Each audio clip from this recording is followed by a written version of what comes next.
আসসালামু আলাইকুম বন্ধুরা। এই কচুটা আপনারা চিনেন কিনা জানি না। এটা হলো দুধ কচু বলে। এই কচুর পাতা, এটা হলো কচুর পাতাটা। আর এটা হলো কচুটা। এই কচু আমি আজকে এই কচুটা রান্না করে দেখাবো আপনাদেরকে কিভাবে রান্না করে। এই যে কচু, এখন আমি কচুগুলো কুটে নিব।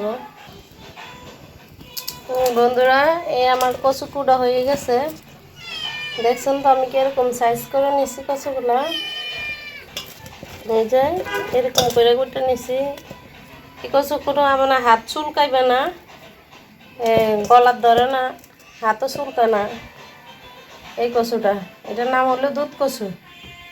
এখন আমি কচুটা সিদ্ধ করব, কইরা ব্লেন্ডার করে নিব। বন্ধুরা, এই দেখছেন তো আমি কচু সিদ্ধ করে ব্লেন্ডার করে নিছি। আর এদিকে আছে পেঁয়াজ বাটা, এদিকে রসুন বাটা, আর এদিকে কালো জিরা, এরপর আবার জিরা, এদিকে সব মশলা আছে। এদিকে আছে সব কিছু মশলার গুঁড়া, লবণ, হলুদ, মরিচ। এই যে আমি পেঁয়াজ বাটাটা দিয়ে দিচ্ছি।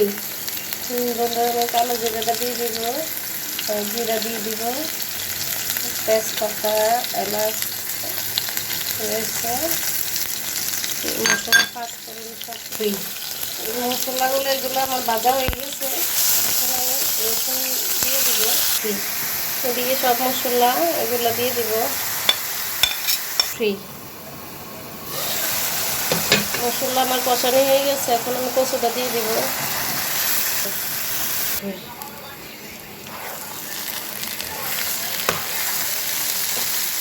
আমার কচুটা হয়ে গেছে। এই যে আমার কচুটা রান্না হয়ে গেছে বন্ধুরা, দেখছেন তো লাল লাল হয়েছে। বন্ধুরা, এই আমার কচু হয়ে গেছে। এই কচুটা কোনো গলার ধরে না, কিছু না। এটা আমরা বাড়ির আশেপাশে পাওয়া যায়। অনেক মজাদার একটা কচু, কিন্তু এটা আমরা কেউ প্রায় মানুষে আমরা রান্না করে খাই না, কিন্তু এটা কিন্তু অনেক মজাদার একটা রান্না কচু। এটা আপনি খুব সহজে রান্না করতে পারবেন। চিংড়ি মাছ দিয়া, নারকেল দিয়া বা এমনি মশলা দিয়েও রান্না করুন যায়। তাহলে বন্ধুরা, আজকে পর্যন্ত, আল্লাহ হাফেজ।